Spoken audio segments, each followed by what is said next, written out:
Mithinandam everyone, it's the Kundalini Yogini. Welcome back to my channel. And this video is actually going to be a follow-up video to my video about if you're an empath or not and how you can turn your sensitivity into a power. So now I'm going to dive into how to protect your energy, how to protect yourself from being drained as an empath, as a highly sensitive person, and how to prevent anything you might understand as psychic attack, negative energies attaching to you, other people's pain or problems overwhelming you and overcoming you. So I'm going to dive into that in this video.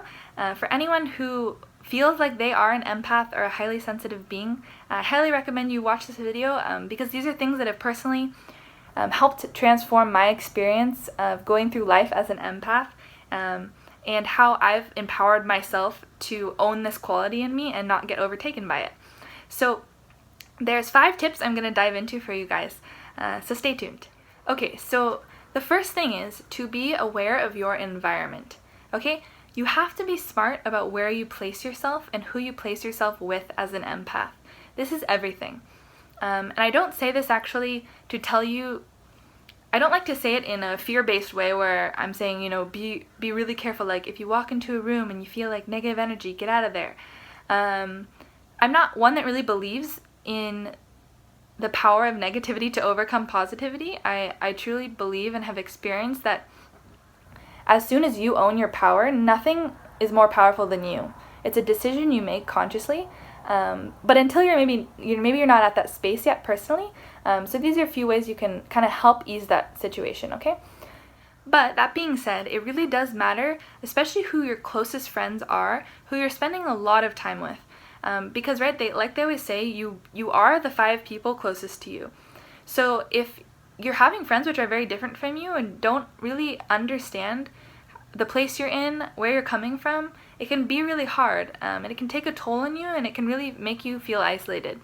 So I highly, highly encourage all of you guys. We live in a global world, a interconnected world, which is very beautiful, where even if you don't have someone in your town which you feel like understands you, you can find people even in online groups in places like YouTube, in a safe way, right? So make sure you're having people which understand your awakening or your spirituality or your consciousness or even your sensitivity. Other people that perceive life the same way you do. That's going to be the best thing for you.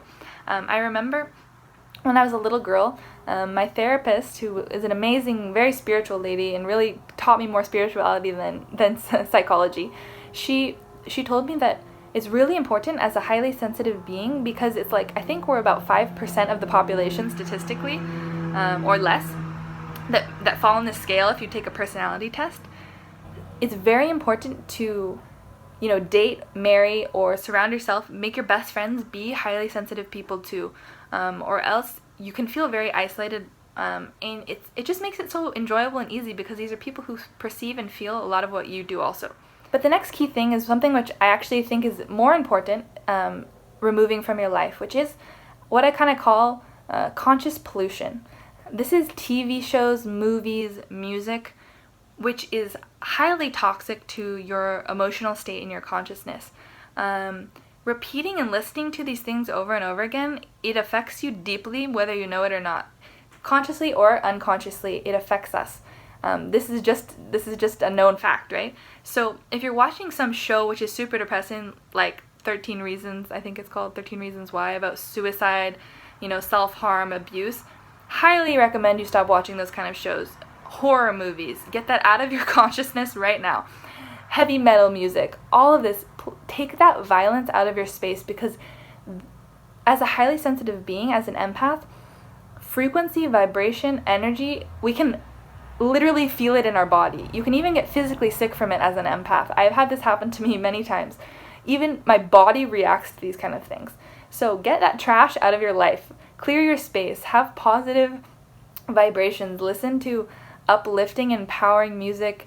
And if you're going to watch TV or movies, make sure that they're conscious ones, Okay, so number 2 is a simple technique. I just want to put that out there for those who still feel like they're really new to all of these concepts. They still don't feel very empowered, like they control their reality very much, and they still feel overtaken by a lot of their emotions. This is for you guys because I used this when I was still in that space. I learned this in one of my healer's certification courses in Theta Healing, which is a few ways you can actually physically close your energy or your aura, which helps if you're feeling like some energy is violating you, whether if you're walking into a room and you're feeling like a heavy negative energy, whether you met a person and you feel their energy is kind of stuck to you, all of these things, this can really help. There's a few ways you can actually close yourself. One of which is, if you guys are familiar, we have a conscious body, a metaphysical body in us, which is present in our chakras. We have 7 main chakras from the root of the head to the base of the spine. So along this, you actually kind of do like a zipping motion. You're literally going up and down and zipping yourself closed. Because sometimes our energies can actually get opened and exposed from even physical motions that we do. I found this very interesting in muscle testing. You can even try this out and physically see that your energy gets opened and affected by these things. Even hugging someone can break your aura, can break your energy. Doing something even like the sign of the cross or saluting can open your energy field. Really creepy about the saluting one, because the first thought I had was, oh, interesting, the military uses that technique, because it literally opens your energy field. It means you're susceptible to other people overtaking your energy, your consciousness, your free will. So always you can just do this motion and literally zip your energy field closed. You can feel the difference physically, and you can even do muscle tests where you can see that your energy field is locked again. So this is one simple technique you can use. Number 3, be mindful of what you put into your body. I know sometimes this is a tough one to tackle when you're not ready to hear it, or when you feel intimidated by the conversation, which is vegetarianism, veganism. But truly, I'm telling you this as somebody who cares about your well-being and your consciousness, and somebody who's been through it too. Empaths are so susceptible to the energy they put in. So you, out of all people, cannot keep killing things and eating them. You're going to feel that energy in your body. I felt it for so long, and it was really weighing on me. There was so much negativity. I was in such an addiction to meat. I felt I couldn't stop. But seriously, once you do, you can never go back, because you feel so amazing. And you feel so aligned with ultimately your own self, because you're all people who are highly emotionally sensitive and empathetic. Means even with animals, especially with animals and plants, you can even feel that. You feel that too. So you're somebody who probably even connects a lot to the environment, to the plants and animals around you and the people around you. So you're not someone who has it in them to be violent. Violence is against our very nature. So when we do something like that, and at that level we're consuming all of that violence in our food, it really weighs on us. So highly recommend you guys start, even if it's a slow process, start pulling meat and animal products out of your diet as much as you can, and you'll feel the difference, I'm telling you. Number 4 is avoiding fear-based anything. What I mean by that is, especially with belief systems or religions, it can really get you into a trap as an empath, because we can get so full of emotions. That includes negative emotions. I'm sure you guys all can relate to that. And guilt can be one of these, especially when we feel like the weight of the world on our shoulders, that we're not doing enough. When people around us are in pain, it can make us go crazy, because all we want to do is help them get out of that pain. And we don't know what to do. We don't know how to fix other people, right? It's actually out of our control, which we have to unclutch from ultimately. But when we're going through that, it feels like a torture sometimes. So when we're in a belief system which is a lot of fear-based, it can really take over us, because we're ones that get controlled a lot by our emotions. So this is just one kind of side note I want you guys to look out for, is making sure that you're not getting caught in this kind of fear beliefs.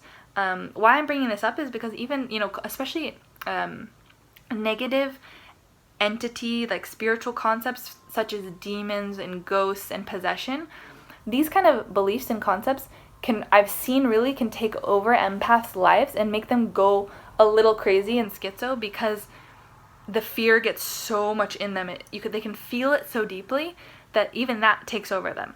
So I would say stay away from those kind of things. Be smart. Don't dabble with things like Ouija boards and stupid shit like that, which is very real, by the way, and not something you want to joke around with. So don't open your energy field to negative entities and things like that, because you're going to be the first thing they attach to because you're open to it. You really are. So stay away from that kind of stuff. Keep yourself in positive, light spaces. And again, bring yourself back to that cognition that nothing can violate you unless you allow it. And this really is the truth, because you are the ultimate. You are the creator.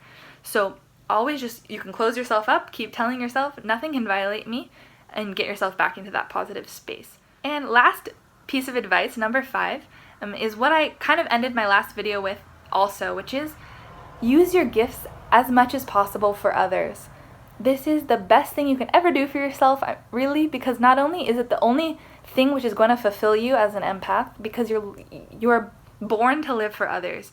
We're people that we want to fix things, we want to help things, we want to take care of people, animals, the environment. Usually we get in jobs in the service industry, in environmentalism and healthcare, things like this. So your life, your energy, you get that energy, that bliss, that gratitude from helping other people, from serving others. So the more you open your sensitivity and your love and your space to them, you'll see it manifest 10 times more in your life also. It's a beautiful cycle which keeps giving back to both people, with both parties. And you'll see as an empath that so many people are drawn to you. This happens because people are attracted to truth and authenticity. We're people that can't hide anything, that can't hide anything we're going through. We wear our hearts on our sleeves, and people love that. Whether they know how to say it or admit it or not, they're going to be drawn to you. People are going to feel that you're open because you share about yourself. People share in return, They're open to sharing to you. So be that space of listening for others, be that space of strength for others, be someone people can respond to go to, and just be ultimately a space of love for other people, because a lot of people don't feel that in even their closest relationships with their family and friends. They may not have felt true love without all of these conditions and things like this. So be that space of effortless love for them, hold that space of the Divine Mother for them, and you'll see it's also the most fulfilling thing you can do as an empath. So with all these methods, really, I'm telling you, you will not be susceptible to anything like energy draining, psychic attack, all of these things, because when you empower yourself, you'll see these things become redundant, and you can use your empathy for good and to empower yourself and others. So I hope this video was helpful. Let me know what you guys think. If you need help with anything else, if you're going through something specific, definitely feel free to message me. So thank you guys so much for listening, and stay blissful. Love you guys all. Nityanandam. What is he?